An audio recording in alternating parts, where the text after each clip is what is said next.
Hello students, स्वागत है आप सभी का मेरे इस channel Ved Prakash coaching centre में। हम लोग शुरू किया वैद्युत आवेशांक क्षेत्र, जो कल हम लोग पढ़े थे क्या चीज वैद्युत द्विध्रुव आघूर्ण के बारे में। तो आज उसका मात्रक और विनिमय सूत्र देखेंगे हम लोग।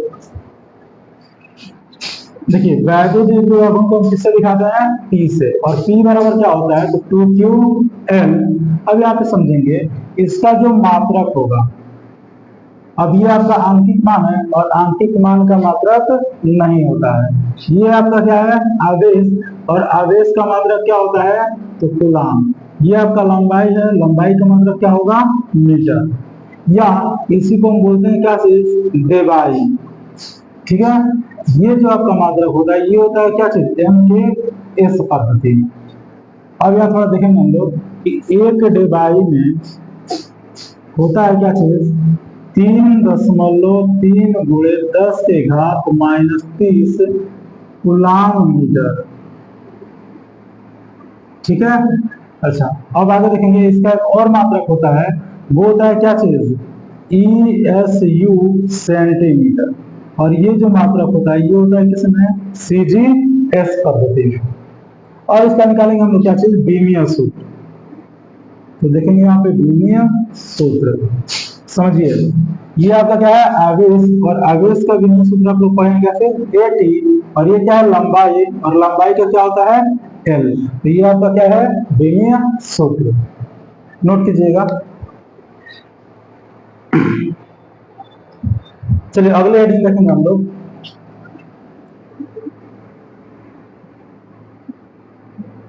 एक समान वैद्युत क्षेत्र में वैद्युत द्विध्रुव पर लगने वाला बल युग्म आघूर्ण। ठीक है, चलिए पहले इसका फिगर समझेंगे हम लोग। मान लेते हैं कि ये कोई क्या है? एक समान वैद्युत क्षेत्र है। ठीक है, अब इसको हमने किया क्या है कि इसमें एक वैद्युत द्विध्रुव को इस क्षेत्र की दिशा से थीटा कोण पर रखा है। और आप लोग जानते हैं कि इसके बीच की जो दूरी होती है वो क्या होती है? 2L होती है। ठीक है, तो समझिए माना में लिखेंगे क्या? माना एक समान वैद्युत क्षेत्र E में एक वैद्युत द्विध्रुव को क्षेत्र की दिशा से थीटा कोण पर रखा गया है। वैद्युत द्विध्रुव पर उपस्थित आवेश -Q और +Q तथा इनके बीच की दूरी क्या है? 2L है। ठीक है, अब यहां समझेंगे। आप लोग पढ़े हो फार्मूला E = F/Q। ठीक है ना। और यदि यहां से हम बल का मान निकाले तो ये हो जाएगा क्या? Q × E।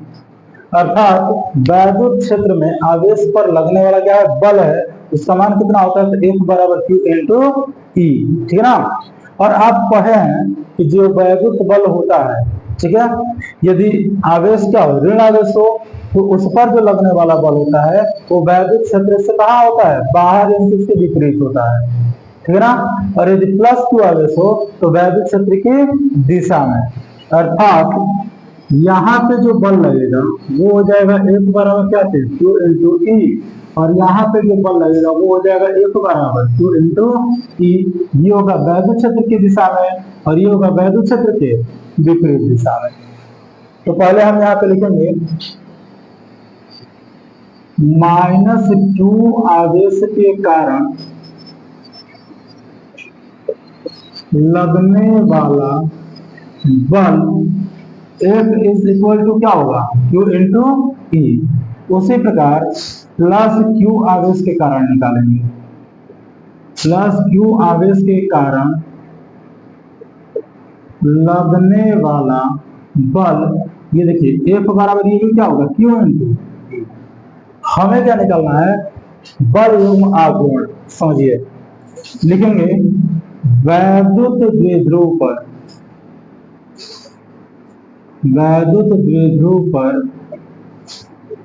लगने वाला बल युग्म आघूर्ण वो किससे दिखाते हैं हम लोग, टाउ हो। तो आप लोग पढ़े टाउ बराबर क्या चीज, बल गुणे बल की क्रिया रेखा के बीच की लंबवत दूरी। अब बल की क्रिया रेखा क्या है समझिए, इस पर बल इधर लग रहा है और इस पर बल इधर लग रहा है, तो इसको हम थोड़ा सा बढ़ाएं तो यही क्या है, क्रिया रेखा है, और इनके बीच की हमें क्या बतानी है, लंबवत दूरी बतानी है। तो आप थोड़ा काम करिए, इसको आप ए मान लो, इसको बी मान लो और इसको सी मान लो। तो यहाँ पे हम काम क्या करेंगे, त्रिभुज ए बी सी में देखिए, जब यहाँ पे आपका थीटा कोण बना तो यहाँ पर भी क्या होगा, थीटा बनेगा। हमें यही मान निकालना है। तो देखिए ये क्या है, लंब, और ये क्या है, कर्ण। लंब और कर्ण में किसका संबंध, साइन का। तो यहाँ पे लिखेंगे हम लोग क्या चीज, साइन थीटा, और साइन थीटा बराबर क्या होता है, लंब, और कर्ण का मान दिया गया कितना, 2l। तो यहाँ से यदि हम BC का मान निकालें तो ये हो जाएगा 2l साइन थीटा, ठीक है ना। तो अब यहाँ पे थोड़ा समझेंगे,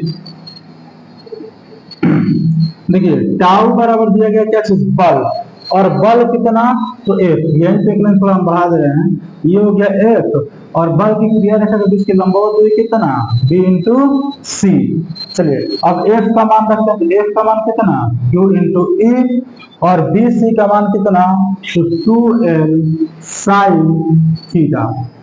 अब यहाँ पे थोड़ा समझिए, 2l के साथ हम 2 लिख दे रहे हैं, या फिर आप पढ़े हो P is equal to 2QL, तो देखिए 2QL, इसके स्थान पे हम क्या रखेंगे, P, और बचा क्या, तो E साइन थीटा, और यही आपका क्या है, फार्मूला इसका, बल युग्म आघूर्ण का, ठीक है ना। अब यहाँ पे थोड़ा समझेंगे, यदि अधिकतम बल युग्म आघूर्ण निकालें, अधिकतम बल युग्म आघूर्ण निकाला जाए, तो देखिए उसके लिए अधिकतम साइन का अधिकतम मान कितना होता है, तो 1, और यहाँ पे क्या रखेंगे 1, और 1 रखेंगे तो क्या होगा, 1 से गुणा करने पर P, यानी टाउ मैक्सिमम का जो मान होगा वो हो जाएगा कितना, PE। अच्छा यहीं पे यदि हम न्यूनतम निकालें, न्यूनतम बल युग्म आघूर्ण, तो इस कंडीशन में देखिए साइन थीटा का जो न्यूनतम मान होगा वो होता है कितना, 0, और यहाँ पे 0 रखेंगे तो 0 से गुणा करने पर क्या होगा, 0, यानी न्यूनतम कितना होगा, 0। 0 कब होगा, जब ये वैद्युत द्विध्रुव को क्या करे, क्षेत्र की दिशा में रखे, ठीक है। तो यहाँ पे जो बल युग्म आघूर्ण है ये कहां से कहां तक है, तो 0 से PE तक। चलिए थोड़ा नोट कर लीजिएगा इसको,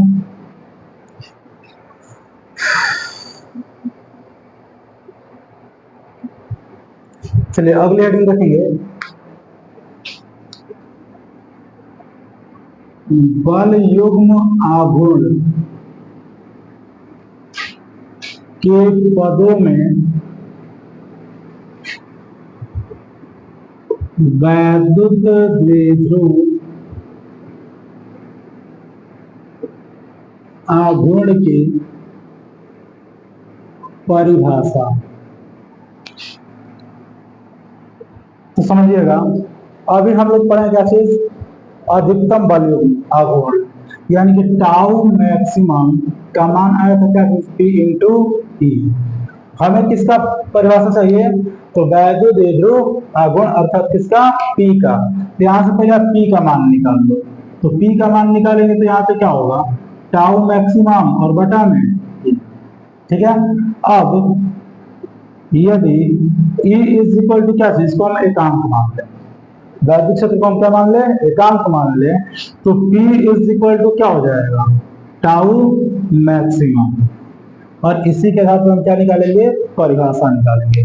तो समझिएगा, एकांक वैद्युत क्षेत्र, वैद्युत क्षेत्र को हमने क्या रखा है, एकांक, तो एकांक वैद्युत क्षेत्र में, ठीक है, वैद्युत द्विध्रुव को क्षेत्र की दिशा से, अब यहाँ पे थोड़ा समझेंगे, मैक्सिमम कब आता है, जब थीटा का मान हम कितना रखते हैं, 90, यानी कि क्षेत्र की दिशा से हम क्या रखेंगे, लंबवत रखेंगे, तो उस स्थिति में बल युग्म आघूर्ण जो होगा, उसका जो अधिकतम मान होगा, उसे ही हम क्या कहेंगे, वैद्युत द्विध्रुव आघूर्ण। एक बार और समझिएगा, एकांक वैद्युत क्षेत्र में एकांक वैद्युत क्षेत्र में किसको, वैद्युत द्विध्रुव को क्षेत्र की दिशा से हम क्या रखें, लंबवत रखें, तो उस स्थिति में वैद्युत द्विध्रुव पर लगने वाला अधिकतम बल युग्म आघूर्ण जो होगा, उसे ही हम क्या बोलेंगे, वैद्युत द्विध्रुव आघूर्ण। ठीक है, चलिए हम यहाँ पे लिख दे रहे हैं। अतः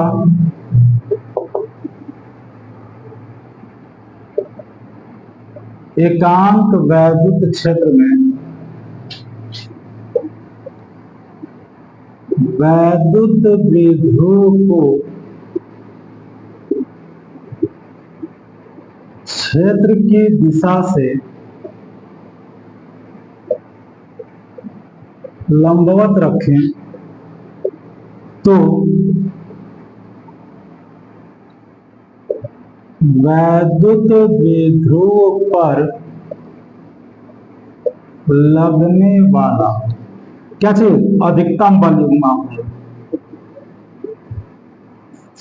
अधिकतम बल युग्म आघूर्ण को वैद्युत द्विध्रुव आघूर्ण कहते हैं। ठीक है, नोट कर लीजिए।